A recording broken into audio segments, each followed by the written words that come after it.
June 19th, 1944. Flagship Taiho, Philippine Sea, approximately 130 miles northwest of Guam. Vice Admiral Jisaburo Ozawa stood in the carrier's operations center, watching his carefully constructed battle plan unfold with the precision of a choreographed dance. On the plotting table before him, colored markers represented 9 aircraft carriers, 5 battleships, and over 450 carrier aircraft, the largest Japanese naval aviation force assembled since the Battle of Midway 2 years earlier. The morning reconnaissance reports had confirmed American carrier positions exactly where intelligence predicted. Everything was proceeding according to the meticulous planning that had consumed the Imperial Japanese Navy's staff for months. If you're enjoying this deep dive into the story, hit the subscribe button and let us know in the comments from where in the world you are watching from today. Ozawa's carriers had launched the first strike wave at 8:23 that morning. 69 aircraft, a carefully balanced force of Yokosuka D4Y dive bombers, Nakajima B6N torpedo bombers, and Mitsubishi A6M Zero fighters, precisely coordinated to overwhelm American defense through simultaneous attack from multiple vectors. The pilots were experienced veterans, survivors of countless engagements who understood their mission with absolute clarity. Destroy the American carriers supporting the Saipan invasion before American air power could devastate Japanese ground forces defending the Marianas. Within 4 hours, this first strike would lose 42 of its 69 aircraft without inflicting meaningful damage on a single American ship. By day's end, Japanese carrier aviation would suffer loss so catastrophic that the Imperial Navy would never again mount a significant carrier operation. The kill ratio that American F-6F Hellcat pilots achieved this day would exceed 19-1, a level of aerial dominance, unprecedented in naval warfare. But in those early morning hours, as the first strike climbed toward its attack altitude, Ozawa had no reason to doubt success. The mathematics seemed irrefutable. The Battle of the Philippine Sea represented the culmination of 18 months of Japanese defensive planning following the disaster at Midway in June 1942. That battle had cost Japan 4 fleet carriers and their irreplaceable air groups, shifting the Pacific War's momentum decisively toward the United States. The Imperial Navy had spent the intervening 2 years rebuilding carrier strength, training new pilots, and developing operational concepts designed to offset American numerical superiority through superior tactics and favorable geographic positioning. Operation A-Go. The Japanese plan for decisive naval battle in the Philippine Sea incorporated lessons learned from 2 years of defensive combat.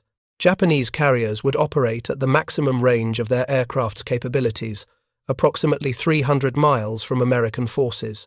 This standoff distance exploited the A6M Zero's exceptional range, over 1,900 statute miles with external tanks, far exceeding any American carrier fighter's endurance. Japanese strike aircraft could attack American carriers, while American fighters lacked the range to counterattack Japanese carriers. The Japanese aircraft would then land at Guam or other Marianas airfields, refuel and rearm, and launch additional strikes, effectively doubling their combat effectiveness. The plan assumed American carriers would remain tied to the Saipan beachhead, unable to maneuver freely while supporting the invasion. Japanese land-based aviation from Guam, Rota, and Tinian would attack simultaneously with carrier strikes, overwhelming American defense through sheer numbers attacking from multiple directions. The Marianas airfields held approximately 500 Japanese aircraft, a force that should have been decisive, when combined with carrier aviation. Admiral Ozawa, age 58, had commanded carrier forces since April 1942 and possessed extensive experience in carrier operations. He understood the risks inherent in committing Japan's rebuilt carrier strength to decisive battle, but he also understood that allowing the Americans to capture the Marianas unopposed would bring nineteenth superfortress bombers within range of the Japanese home islands. The strategic imperative was absolute. The Americans had to be stopped at Saipan, regardless of cost. The Japanese carrier force assembled for Operation A-Go represented nearly the entire operational carrier strength of the Imperial Navy. The fleet carriers Taiho, Shokaku, and Zuikaku formed the 1st Carrier Division. Junyo, Hyo, and Ryuho comprised the 2nd Carrier Division. The light carriers Chitose, Chiyoda, and Zuiho formed the 3rd Carrier Division. Together, they embarked 453 aircraft, the largest concentration of Japanese naval aviation since Midway. The quality of these aircraft and their pilots, however, had declined precipitously from the elite forces that had dominated the Pacific in 1941 and early 1942. Japanese pilot training had been systematically degraded by fuel shortages, instructor loss, and the relentless tempo of defensive operations. Where pre-war Japanese naval aviators received over 700 hours of flight training before their first combat assignment, pilots reaching the fleet in mid-1944 averaged perhaps 200 hours, with minimal gunnery practice and almost no experience in coordinated carrier operations. The aircraft themselves reflected similar compromises. The A6M Zero remained Japan's primary carrier fighter, despite being fundamentally the same design that had entered service in 1940. Incremental improvements had been made. Later models carried slightly heavier armament and improved engines. Basic airframe remained unchanged, still built to the same lightweight philosophy that sacrificed protection for maneuverability and range. By June 1944, this design philosophy was obsolete, surpassed by American fighters that combined superior performance with rugged construction and pilot protection.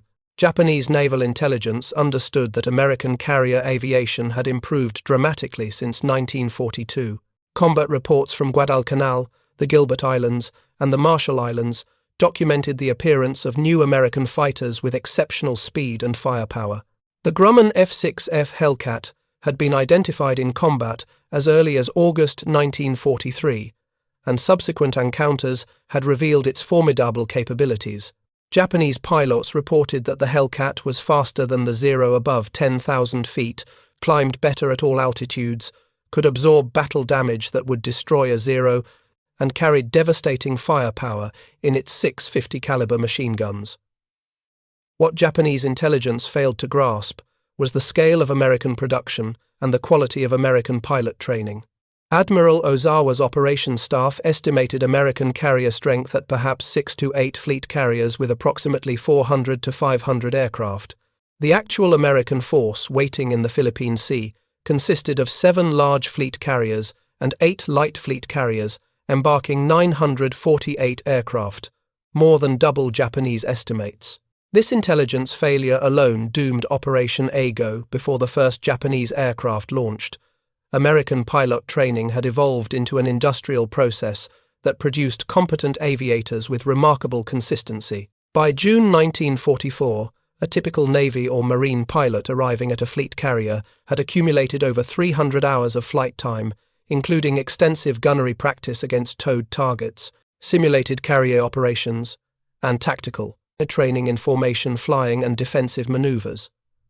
The training emphasized standardized procedures that allowed pilots of average ability to operate effectively in combat. The F-6F Hellcat had been designed specifically to be flown by these relatively inexperienced pilots. Grumman Aircraft Engineering Corporation had incorporated lessons learned from 2 years of Pacific combat, creating a fighter that was stable, predictable, and forgiving of mistakes. The Hellcat had no bad habits, no tricky characteristics that could kill an unwary pilot. Carrier landings, the most challenging aspect of naval aviation, were straightforward in the Hellcat. The robust landing gear absorbed hard impacts. The visibility allowed precise approach judgment.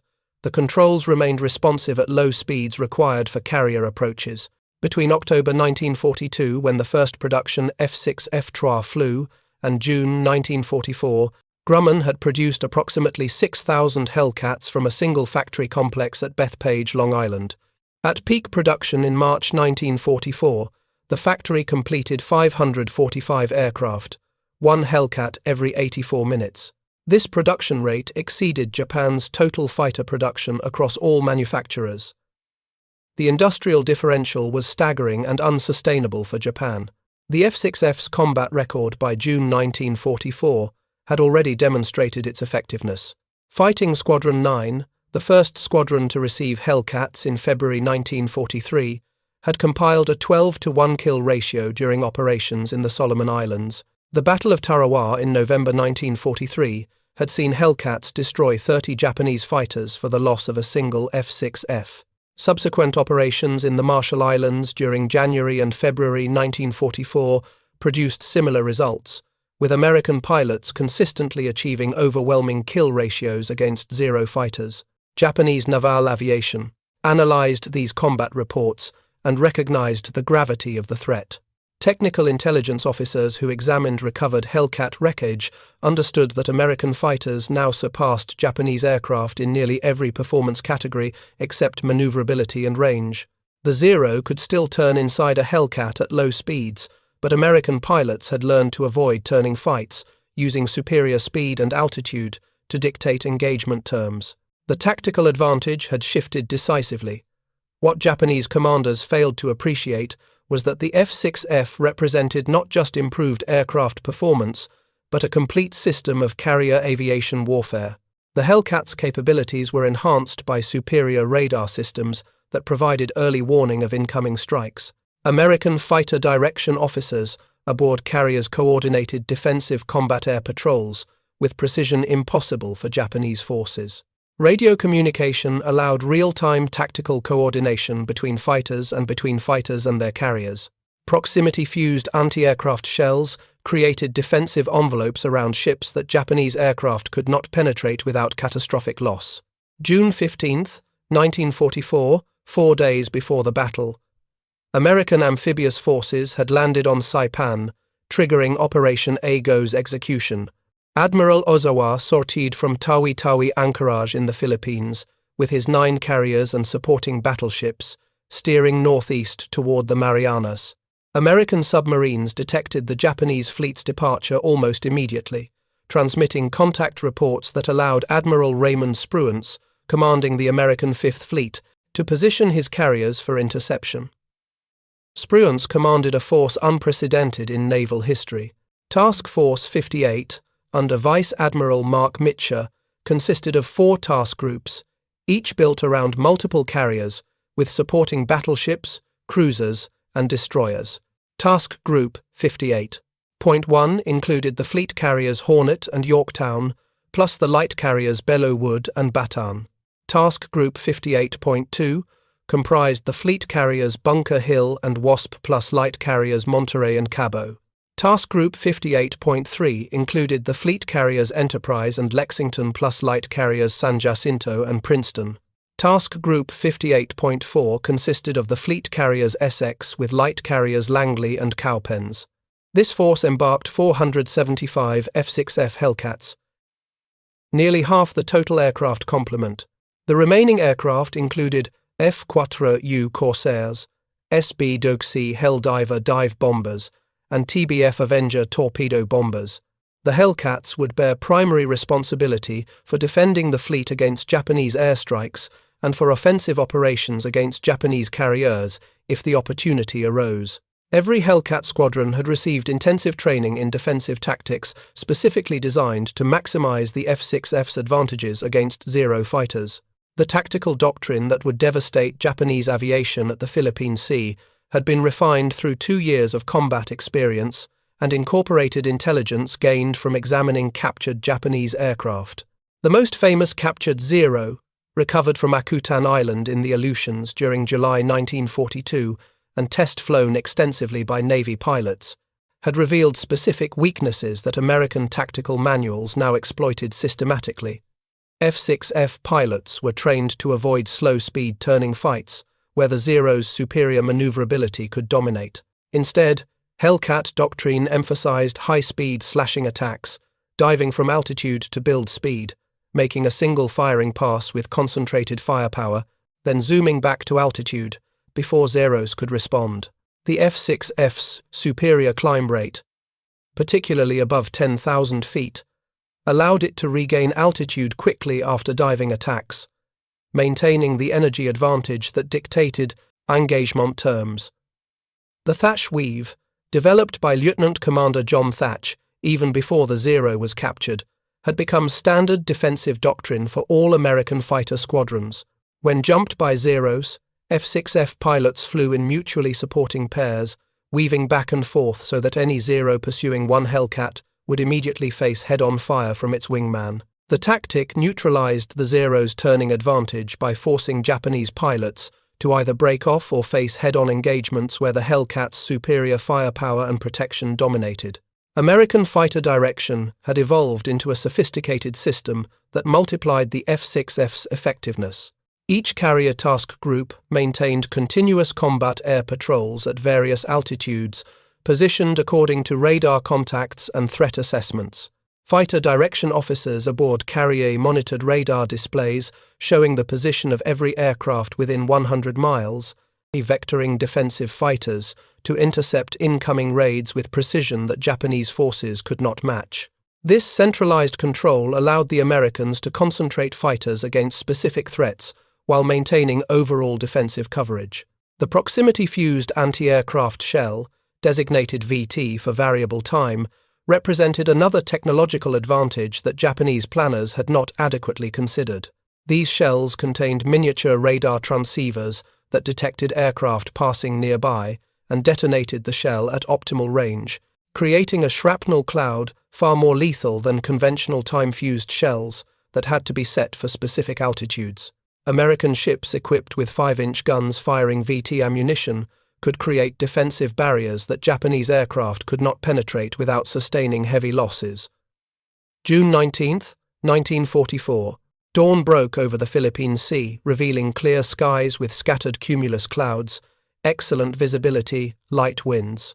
Weather conditions favored flight operations for both forces. Aboard the American carriers, pilots manned their aircraft for the first combat air patrol launches of the day. The routine was familiar after months of operations. Start engines, warm up, check instruments, taxi to catapults, launch. Within 90 minutes of sunrise, Task Force 58 had 200 fighters airborne in defensive positions ranging from 10,000 to 25,000 feet altitude, arrayed in layers according to the fighter direction plan. Admiral Ozawa's first strike wave of 69 aircraft had launched at 8:23, climbing to attack altitude while steering southeast toward the estimated American carrier positions. Japanese formations maintained tight discipline during the approach. Zero fighters escorting the bombers in precise geometric patterns perfected through endless training. The pilots were confident, their mission clear, their tactics proven through 2 years of combat experience. What they did not know was that American radar had detected their formation when it was still 140 miles from the nearest American carrier. Fighter direction officers aboard Lexington tracked the incoming raid with clinical precision, watching the radar contacts march steadily across their scopes toward the fleet. At 80 miles range, orders went out to intercept. F-6F Hellcats from multiple combat air patrol stations turned toward the contact, climbing to advantage altitude, while ground controllers provided continuous updates on raid position, altitude, composition, and estimated time to contact. The first intercept occurred at approximately 70 miles from the American carriers. Lieutenant Commander Charles Brewer, leading a division of Hellcats from Fighting Squadron 2, flying from Hornet, sighted the Japanese formation at 12,000 feet below his position. Brewer's division dove to attack, building speed to nearly 400 miles per hour before opening fire on the course, trailing Zero fighters. The Japanese pilots, scanning below for threats, never saw the attack developing from above and behind. Brewer's initial burst destroyed one Zero completely, the lightweight fighter disintegrating under concentrated .50 caliber fire. His wingman claimed a second Zero seconds later. The Japanese formation broke apart under the assault, Zeros turning hard to engage while bombers scattered in multiple directions. This dispersal, forced by American high-speed slashing attacks, destroyed the raid's tactical cohesion before it reached the target area. Individual Japanese aircraft and small groups continued toward the American fleet, but the carefully orchestrated mass attack that might have overwhelmed defenses never materialized. Additional Hellcat divisions joined the engagement as the Japanese formation approached closer to the carriers. Fighting Squadron 15 from Essex, Fighting Squadron 27 from Princeton, Fighting Squadron 16 from Lexington, All converged on the fragmenting raid according to fighter direction vectors. The sky filled with aircraft executing violent maneuvers, tracers arcing through the air, aircraft trailing smoke as they fell toward the ocean below. The tactical pattern repeated across dozens of individual engagements. Hellcats dove from altitude with speed advantage, made high-deflection, firing passes that American pilots had practiced for hundreds of hours, then zoomed back to altitude before Zeros could bring superior maneuverability to bear. When Zeros did achieve pursuit positions, Hellcat pilots entered high-speed dives that Zeros could not follow without their engines quitting from negative acceleration. A weakness documented in test flights of the Akutan Zero and exploited ruthlessly by every American pilot who understood the limitation. Of the 69 Japanese aircraft in the first strike wave, only 27 penetrated close enough to sight American ships. These survivors faced a wall of anti-aircraft fire unprecedented in their experience. The 5-inch guns firing proximity-fused shells created barrier barrages that destroyed aircraft before they could begin attack runs. The 40mm and 20mm close-in weapon systems threw up curtains of fire that made successful approaches nearly impossible. Several Japanese dive bombers managed to release their ordnance, but bombs fell harmlessly into the ocean hundreds of yards from their intended targets. Not a single American ship suffered damage from the first strike. 42 of the 69 aircraft failed to return.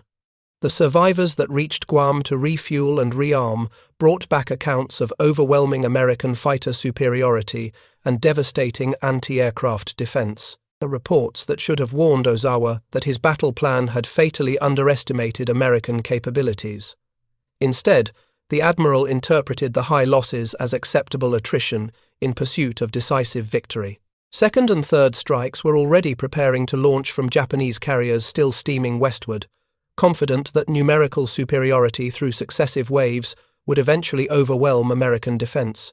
The second Japanese strike wave launched at 900 hours, comprising 128 aircraft, the largest single-formation Ozawa committed to battle. This wave included 48 A6M Zeros, 53 D4Y dive bombers, and 27 B6N torpedo bombers, organized into a carefully coordinated attack designed to saturate American defense through simultaneous assault from multiple vectors. The torpedo bombers would attack at low altitude, while dive bombers struck from above, forcing American fighters and anti-aircraft gunners to divide their attention between high and low threats. American radar detected this second raid when it was 120 miles distant, providing even more warning time than the first strike. Fighter direction officers had already repositioned combat air patrols during the first engagement, creating concentrated defensive zones along the most likely approach vectors.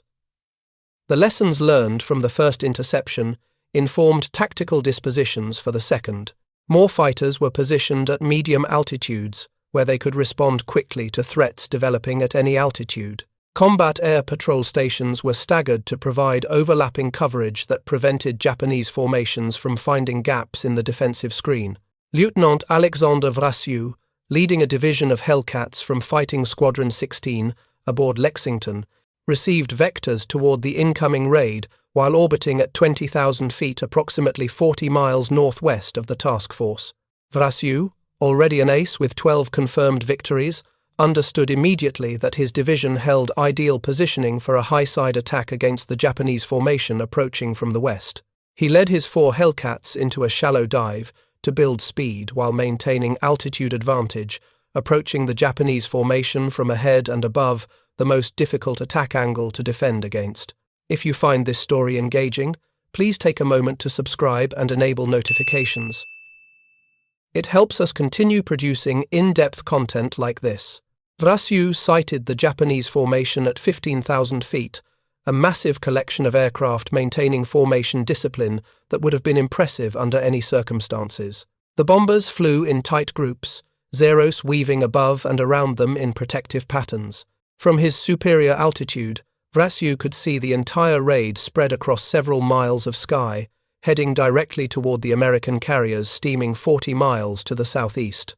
He rolled into his attack at 10:30 hours, diving toward the rear of the formation where the trailing elements would have least warning.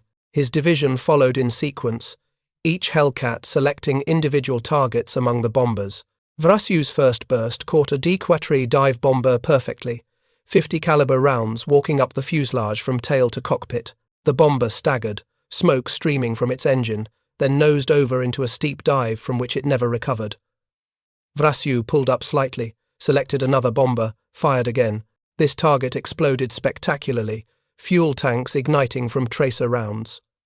The formation scattered as other Hellcat divisions joined the attack from multiple directions. What had been an organized strike force dissolved into chaos within minutes. Japanese pilots later described the engagement as fighting against overwhelming numbers of American fighters that seemed to appear from every direction simultaneously. The reality was that fighter direction had concentrated perhaps 60 Hellcats against this raid, vectoring aircraft from multiple combat air patrol stations to converge on the incoming formation. The Japanese pilots, accustomed to one-on-one engagements or small-scale dogfights, had never experienced coordinated mass interception by fighters under centralized control. The psychological impact was profound. Veteran Japanese pilots who had survived previous battles reported that the Philippine Sea engagement felt qualitatively different, not just more American, of aircraft, but better coordinated tactics and relentless aggression that gave no opportunity for recovery or reorganization. Vrasyu continued his attack, methodically selecting targets and firing precise bursts. His sixth victim, another dive bomber, fell away trailing smoke and flames. In less than 8 minutes of combat, Vrasyu had expended all his ammunition and destroyed 6 Japanese aircraft, tying the record for most kills in a single engagement. His 3 wingmen claimed an additional 5 confirmed victories between them. 1 division, 4 pilots, 11 enemy aircraft destroyed in a single pass through the formation. This pattern repeated across dozens of similar engagements as the second Japanese strike approached the American fleet. Hellcat divisions dove through the formations, fired short bursts that destroyed lightweight Japanese aircraft, then zoomed back to altitude to repeat the process. The Zero fighters escorting the bombers found themselves outmatched at every turn. When they attempted to engage Hellcats in turning fights, American pilots simply dove away, using superior speed to escape, while Zero engines quit under negative acceleration. When Zeros tried to pursue diving Hellcats, they found themselves unable to catch the faster American fighters at high speeds, where Zero aileron locked up, another weakness documented from the Akutan Zero tests. Of the 128 aircraft in the second strike wave, 97 failed to return. The 31 survivors that reached the vicinity of American carriers accomplished nothing. Several torpedoes were launched, all missed. A few bombs were dropped, none found targets. The American fleet maneuvered freely, undamaged, while Japanese strike aircraft fell into the ocean or limped back toward Guam with battle damage that made landing problematic, even if they had sufficient fuel to reach the island. Aboard Taiho, Admiral Ozawa received fragmentary reports from surviving aircraft that painted an increasingly grim picture. American fighter opposition was far heavier than intelligence estimates predicted. American anti-aircraft fire was devastatingly effective. The Marianas airfields that were supposed to support the operation by providing landing sites and launching simultaneous attacks had been largely neutralized by American strikes on June 11th through 13th. Over 400 Japanese land-based aircraft had been destroyed on the ground or in futile defensive battles against American carrier raids. The carefully constructed plan that depended on land-based aviation complementing carrier strikes had collapsed before the decisive battle even began. Yet, Ozawa pressed on. He had committed Japan's carrier strength to this battle. Retreat without achieving decisive results would leave the Marianas defenseless and bring American bombers within range of the home islands. The strategic calculus demanded continued attacks despite mounting losses. A third strike wave launched at 1,000 hours, comprising 47 aircraft. A fourth wave of 82 aircraft followed at 1,100 hours. Both met the same fate as the first 2 raids. The third wave lost all but 9 of its 47 aircraft. The fourth wave was intercepted so far from American carriers that many Japanese pilots never even sighted enemy ships before being forced to break off and attempt to reach Guam. Fuel exhaustion claimed nearly as many aircraft as American fighters.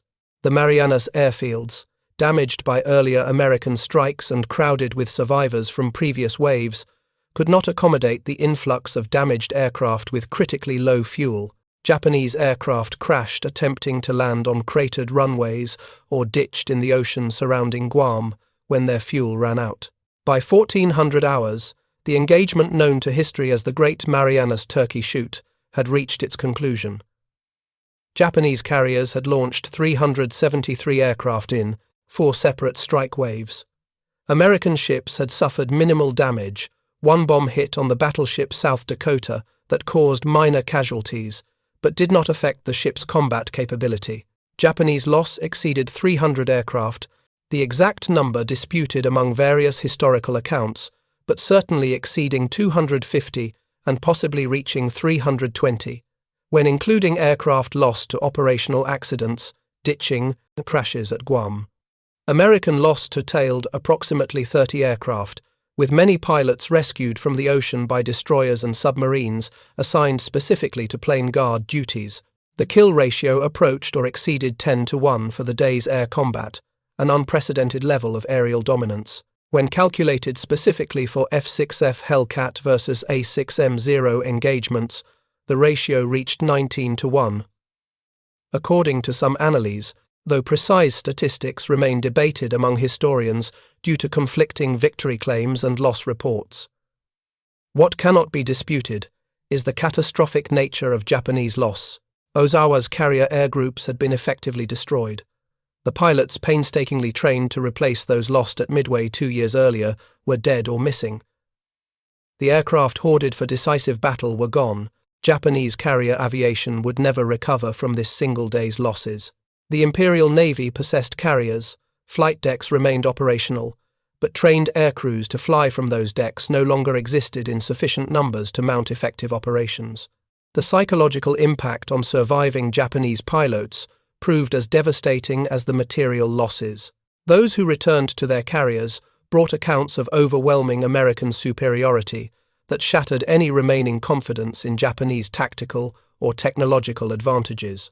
The Zero fighter, once feared throughout the Pacific as an invincible opponent, had been systematically destroyed by American fighters that were faster, better armed, more rugged, and flown by pilots whose training and tactics exploited every Japanese weakness. Lieutenant Junior Grade Sakio Komatsu, flying an A6M Zero from the carrier Zuikaku, survived the second strike wave by diving into cloud cover when his formation was intercepted. In his post-action report, preserved in Japanese naval archives, Komatsu described the engagement as fighting against impossible odds, not merely numerical superiority, but technological supremacy that rendered Japanese tactics obsolete. The American fighters appeared from above, with speed we could not match, he wrote. When we turned to engage, they dove away faster than we could follow. When we pursued, our engines quit. When we hit them, their aircraft absorbed damage that would have destroyed our Zeros. When they hit us, we died.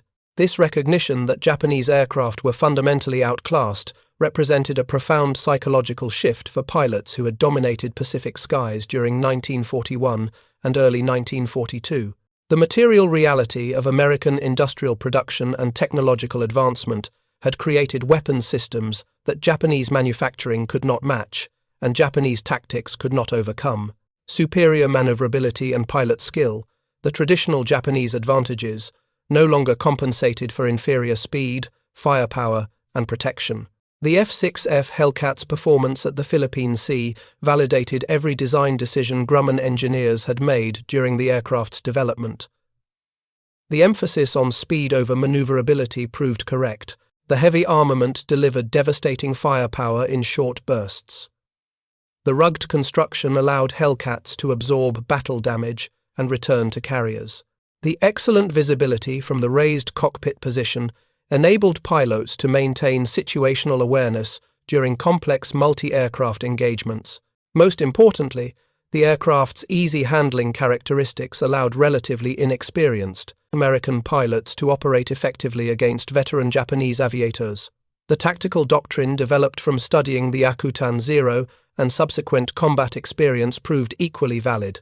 American pilots who had been taught to avoid turning fights to use speed and altitude advantages, to fight in coordinated pairs using the Tash weave, achieved overwhelming success against Japanese formations that still employed tactics developed for different circumstances. The combination of superior technology and sound tactics, supported by excellent fighter direction and radar early warning, created a system that Japanese forces could not penetrate. Admiral Ozawa's strategic situation deteriorated further during the afternoon of June 19th. American submarines, operating aggressively despite the presence of Japanese surface forces, had achieved positions to attack the Japanese carriers. At 14:32 hours, the submarine USS Albacore fired a spread of 6 torpedoes at Taiho, Ozawa's flagship. One torpedo struck the carrier on the starboard side, causing damage that initially appeared manageable. Taiho's damage control parties contained flooding, and the carrier maintained formation speed. What the damage control officers did not recognize was that aviation fuel vapor from ruptured storage tanks was accumulating throughout the ship's interior spaces. At 15:32 hours, approximately 6 hours after the torpedo hit, an electric spark ignited the accumulated vapor. The resulting explosion tore Taiho apart from within. The massive carrier, commissioned just 3 months earlier and representing the most modern design in the Japanese fleet, sank with heavy loss of life, including most of her air group personnel who had not flown on the day's missions. At 1400 hours, the submarine USS Kavala torpedoed the fleet carrier Shokaku, one of the 2 surviving carriers from the Pearl Harbor attack. 3 torpedoes struck Shokaku, causing catastrophic damage. Fires spread through the ship despite desperate damage control efforts. At 15 hours, Shokaku suffered a massive internal explosion similar to Taiho's fate and sank rapidly. The loss of 2 fleet carriers in addition to the destruction of the air groups completed the catastrophe that would end Japanese carrier aviation as an effective fighting force. Admiral Ozawa, forced to transfer his flag from the sinking Taiho to the cruiser Haguro, received reports throughout the afternoon, documenting the scale of the disaster. His carefully planned operation had achieved nothing while losing 2 fleet carriers, over 300 aircraft, and hundreds of irreplaceable pilots. The American fleet remained operational and undamaged, free to continue supporting the Saipan invasion that Operation A-Go had been designed to stop. The evening of June 19th found Task Force 58 essentially unscathed after repelling 4 major airstrikes. American pilots who had flown multiple sorties during the day's defensive battles gathered in ready rooms aboard their carriers, comparing notes and claiming victories. The intelligence officers responsible for tabulating results struggled to reconcile the enormous number of victory claims with available evidence. Nearly every pilot who had engaged Japanese aircraft claimed at least 1 kill, many claimed multiple victories. The final tally, compiled over subsequent days as additional evidence became available, confirmed that American fighters had achieved one of the most one-sided aerial victories in history. The precise kill ratio remained subject to interpretation based on which losses were counted and which victory claims were accepted. But even conservative estimates placed the ratio at better than 10-1. When examining specific engagements between F-6F Hellcats and A6M Zeros, the most common aircraft types involved, the ratio reached the 19-1 figure that would become legendary. Lieutenant Alexander Vrasiu's 6 kills in 8 minutes exemplified the lethal effectiveness of well-trained American pilots flying superior aircraft with sound tactics. Vrasiu had flown F-6F Hellcats for over a year, accumulating experience in dozens of combat engagements. His shooting skills had been honed through hundreds of hours of practice, first in training and then in combat. He understood the Hellcat's capabilities intimately, knew exactly how much lead to apply for deflection shots at various ranges and angles, could estimate closing speeds and time to impact instinctively. But Vrasiu's success was not unique or even unusual on June 19th. Dozens of other American pilots achieved multiple kills during the day's battles. The F-6F's characteristics allowed pilots of varying experience levels to achieve combat effectiveness. The aircraft's stability made accurate shooting possible. Its speed allowed pilots to control engagement geometry. Its rugged construction provided confidence to press attacks against defended targets. The combination of these factors, multiplied across hundreds of pilots and thousands of individual engagements over 18 months of combat, had created the overwhelming superiority demonstrated at the Philippine Sea. Japanese commanders attempting to understand the disaster faced uncomfortable conclusions. American industrial capacity had produced thousands of fighters that individually outperformed Japanese aircraft in most categories. American training programs had created a steady stream of competent pilots to fly those fighters. American tactical doctrine exploited technological advantages systematically. American carrier operations had matured into a sophisticated system that coordinated fighters, radar, communications, and anti-aircraft defense into an integrated whole that Japanese forces could not match. The most troubling realization was that these American advantages were growing rather than diminishing. Every month, more Hellcats rolled off Grumman's assembly lines. Every month, more pilots completed training and joined fleet squadrons. Every month, American tactical refinements improved combat effectiveness. The trend lines were unsustainable for Japan. Even if Japanese industry somehow matched American production, which was impossible given the disparity in industrial capacity, Japanese pilot training could not match American programs that had benefited from 2 years of institutional learning and refinement. The morning of June 20th, 1944 brought difficult decisions for both admirals. Ozawa, having lost 2 carriers and most of his aircraft, faced the question of whether to continue offensive operations or withdraw westward to preserve his remaining ships.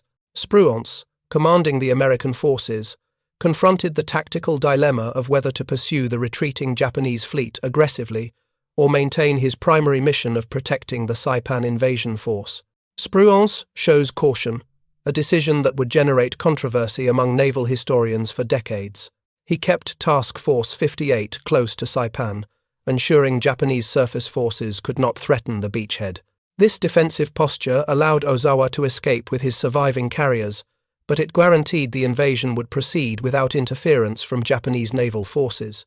The strategic objective, capturing the Marianas, took precedence over the tactical opportunity to potentially destroy additional Japanese carriers. Ozawa retreated westward through June 20th, his remaining 7 carriers largely empty of aircraft. The few surviving pilots who had managed to return to their ships brought back accounts that made continuing offensive operations impossible. The air groups that had embarked over 450 aircraft 3 days earlier now mustered perhaps 35 operational aircraft with pilots capable of flying them. The mathematics of carrier aviation required minimum numbers to conduct effective operations.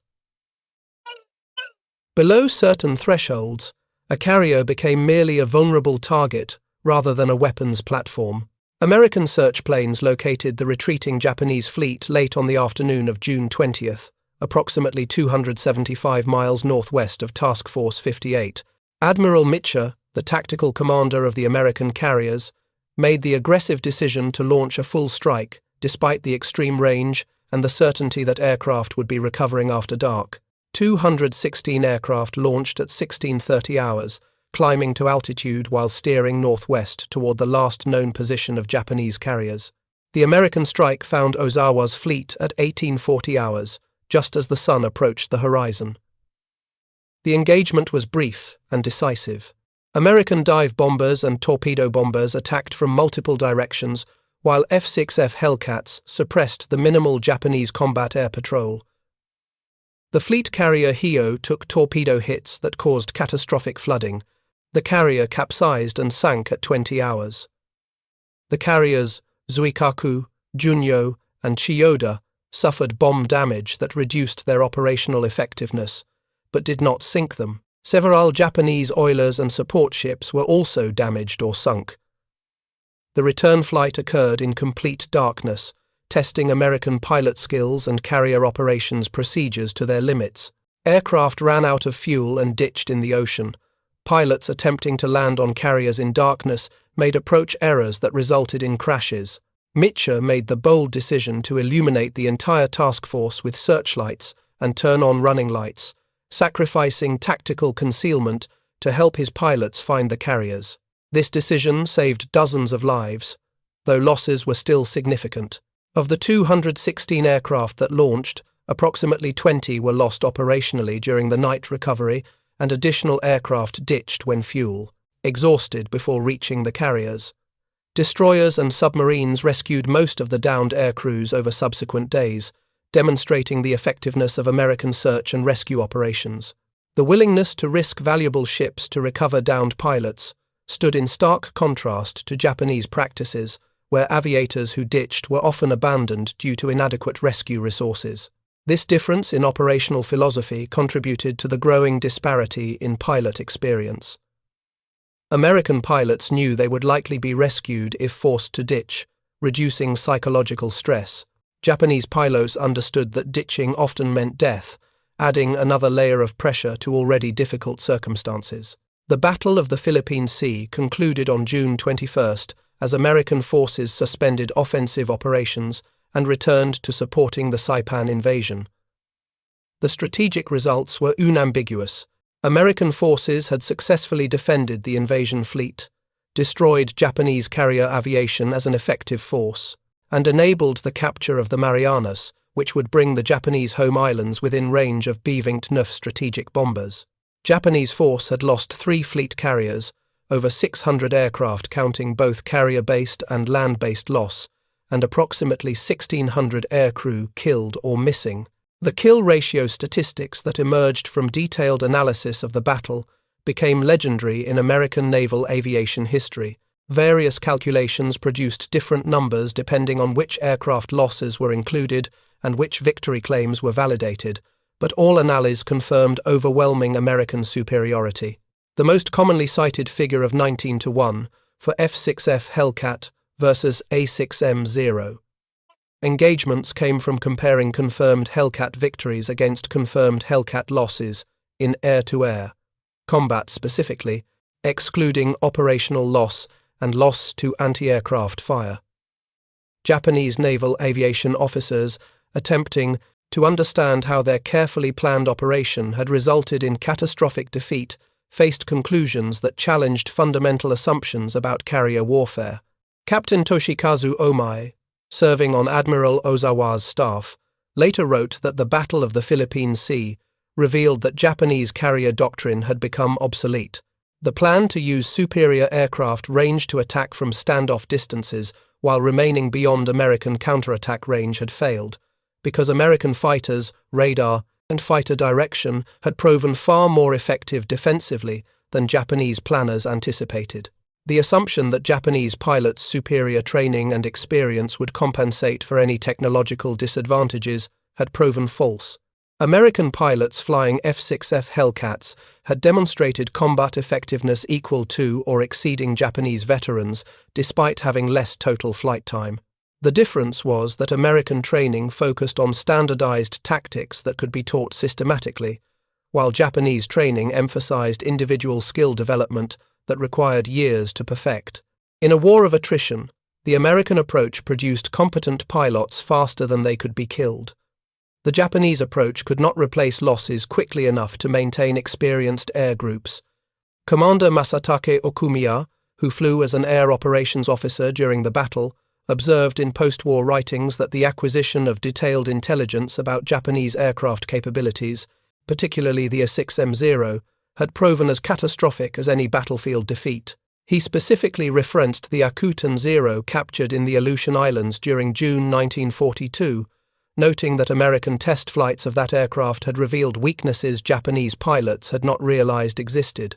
The knowledge that Zero engines quit under negative acceleration, that ailerons locked up at high speeds, and that the lightweight construction could not withstand battle damage had been systematically exploited by American pilots whose training incorporated these specific weaknesses.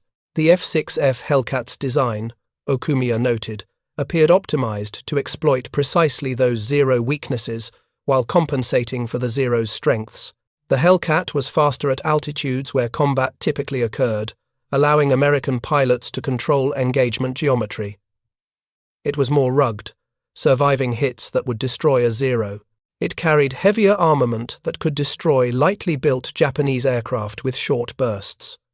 Most importantly, the Hellcat maintained full control authority at high speeds, where Zero controls became ineffective, allowing American pilots to escape unfavorable situations through high-speed dives that Zeros could not follow. Japanese technical intelligence had acquired detailed information about the F-6F through examination of crashed aircraft and interrogation of captured documents, but this knowledge could not be translated into effective countermeasures. Japanese industry lacked the capacity to produce engines comparable to the Pratt and Whitney 2800 that powered the Hellcat. Japanese designers could not add armor and self-sealing fuel tanks to the Zero without destroying the range and maneuverability that defined the aircraft's character. Attempts to develop new fighters to counter the F-6F had produced designs that would not reach operational service until 1945, too late to affect the war's outcome. The strategic consequences of the Philippine Sea battle extended far beyond the immediate tactical results.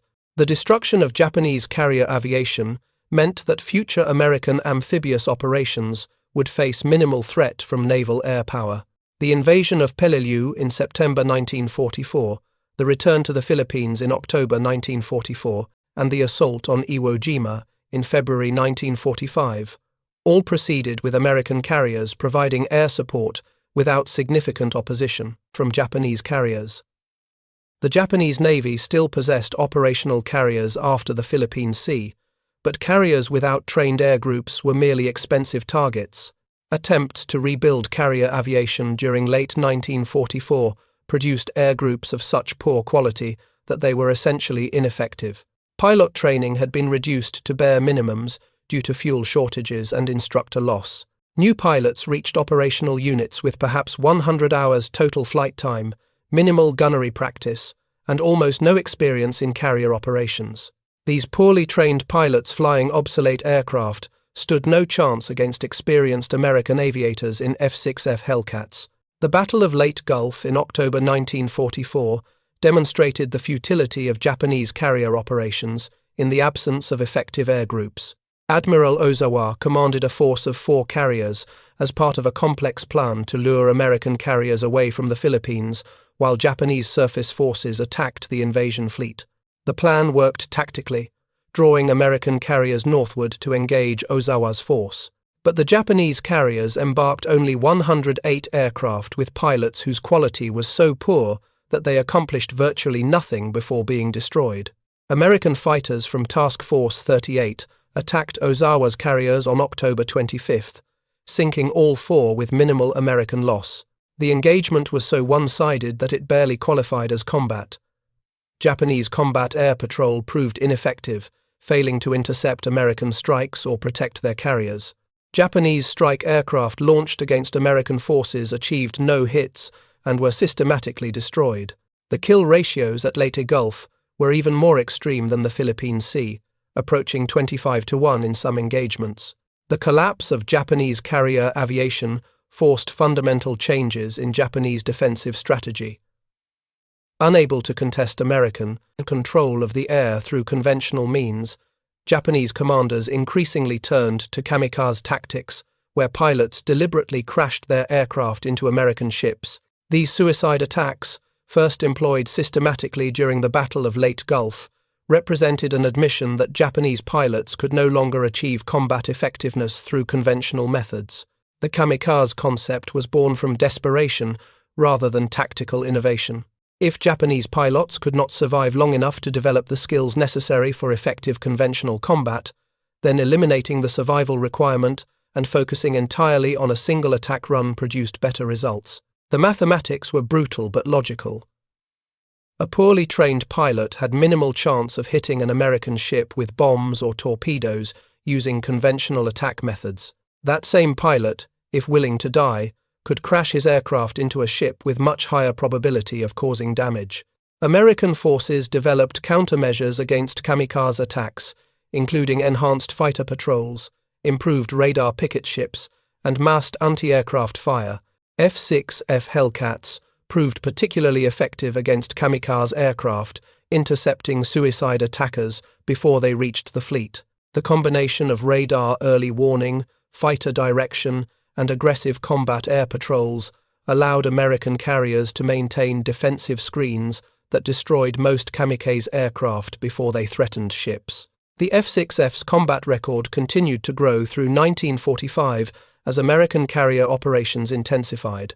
Strikes against the Japanese home islands during February through August 1945 saw Hellcats destroying hundreds of Japanese aircraft, both in the air and on the ground.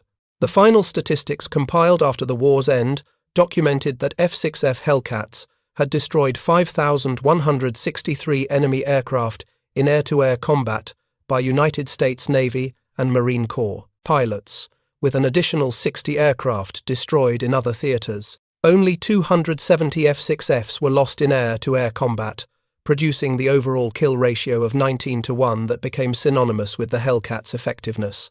This ratio represented the combined result of superior aircraft design, excellent pilot training, sound tactical doctrine, and effective operational coordination. No single factor explained the Hellcat's dominance. Rather, every element of the system worked together to create overwhelming combat effectiveness. The 19-1 kill ratio, achieved at the Philippine Sea, became a standard reference point for measuring air combat effectiveness. Military analysts studying the battle identified multiple contributing factors beyond simply better aircraft. The integration of radar early warning with fighter direction allowed American forces to position fighters optimally for interception. The tactical doctrine that emphasized high-speed slashing attacks exploited the Hellcat's speed advantage while avoiding situations where the Zero's maneuverability could dominate. The training that prepared American pilots systematically for the realities of combat produced aviators who could execute complex tactics under stress. The industrial capacity that produced thousands of Hellcats ensured numerical superiority that compounded tactical advantages. Most importantly, the detailed intelligence about Japanese aircraft capabilities, gained partly from examining the Akutan Zero, had informed both aircraft design decisions and tactical doctrine development. The legacy of the Philippine Sea battle extended well beyond World War II. The engagement became a case study in how technological superiority, when combined with sound tactics and effective training, could produce overwhelming combat results. The kill ratios achieved by F-6F Hellcats at the Philippine Sea were never matched in subsequent conflicts. Modern air combat, with its beyond visual range missiles and electronic warfare systems, operates under fundamentally different conditions that make direct comparisons difficult. What remained constant was the principle that the Philippine Sea demonstrated. Victory in aerial combat requires integration of multiple factors, including aircraft performance, pilot training, tactical doctrine, and operational coordination. Superiority in any single factor provides advantages but not dominance. Superiority across all factors, as American carrier aviation achieved by June 1944, produced the kind of overwhelming results seen at the Philippine Sea. For the Japanese pilots who survived the battle, the experience represented a psychological watershed from which naval aviation never recovered. The recognition that American fighters had surpassed Japanese aircraft in nearly every performance category, combined with the knowledge that American industrial capacity would continue producing these superior fighters in overwhelming numbers, destroyed the confidence that had sustained Japanese naval aviation through 3 years of war. Post-war interviews with surviving Japanese aviators revealed that many dated the psychological defeat of Japanese naval aviation to the Philippine Sea rather than to later battles that were arguably more significant strategically. The material losses could theoretically be replaced given sufficient time and resources. The psychological impact of experiencing such complete technological and tactical defeat could not be overcome. Japanese pilots who flew against F-6F Hellcats at the Philippine Sea understood they were fighting with inadequate tools against an opponent who held every advantage. The final assessment of what the 19-1 kill ratio meant for the Pacific War must acknowledge both its immediate tactical significance and its broader strategic implications. Tactically, the ratio represented American carrier aviation operating at peak effectiveness against Japanese forces whose capabilities had been systematically degraded through attrition and industrial limitations. Strategically, The ratio demonstrated that American victory in the Pacific was inevitable, barring dramatic changes in the fundamental balance of industrial capacity and technological sophistication. The Battle of the Philippine Sea did not win the Pacific War by itself. American victory required another 14 months of brutal fighting across multiple campaigns, but the battle demonstrated conclusively that Japanese forces could no longer contest American control of the air and sea in any meaningful way. The path to Tokyo lay open, defended by forces that lacked the means to prevent American advance. For Admiral Ozawa, who survived the war and later served in the post-war Maritime Self-Defense Force, the Philippine Sea represented the moment when he understood that Japan could not win. In post-war writings, Ozawa acknowledged that the battle had revealed the futility of continued resistance against an opponent with such overwhelming advantages. The courage and skill of Japanese pilots could not compensate for inferior aircraft, inadequate training, and insufficient numbers. The F-6F Hellcat, pilots who achieved the 19-to-1 kill ratio at the Philippine Sea, were neither superhuman nor extraordinarily gifted. They were well-trained professionals flying excellent aircraft, with sound tactics and effective support. Their success reflected the systematic American approach to warfare that emphasized creating favorable conditions through preparation, training, technology, and coordination, rather than relying on individual heroism or tactical brilliance. The morning of June 19th, 1944, when Admiral Ozawa watched his first strike wave launch toward American carriers, represented the last moment when Japanese carrier aviation possessed the theoretical capability to affect the Pacific War's outcome. By evening of that same day, after Japanese aircraft had been systematically destroyed by F-6F Hellcats achieving kill ratios that seemed impossible, that capability had been eliminated. The transformation was complete and irreversible. The 19-to-1 ratio was not merely a statistic, it was the numerical expression of how completely American carrier aviation had surpassed Japanese capabilities through superior technology, training, tactics, and operational integration. It was the measure of how thoroughly the lessons learned from studying captured Japanese aircraft, particularly the Akutan Zero, had been incorporated into American fighter design and tactical doctrine. It was the validation of every decision Grumman engineers made while developing the Hellcat. Every hour American pilots spent in training, every tactical innovation that emphasized using American advantages while avoiding Japanese strengths. Most fundamentally, the 19-to-1 kill ratio achieved at the Philippine Sea was the answer to the question Admiral Ozawa had implicitly posed when he committed Japanese carrier aviation to decisive battle. Could Japanese forces, despite technological and numerical disadvantages, achieve victory through superior tactics and pilot skill? The answer, written in the wreckage of over 300 Japanese aircraft scattered across the Philippine Sea, was an unambiguous no. American carrier aviation had evolved into a weapon system that Japanese forces could not match and could not defeat, and the kill ratios achieved on June 19th, 1944 proved it beyond any possibility of doubt. For more detailed historical breakdowns, check out the other videos on your screen now, and don't forget to subscribe.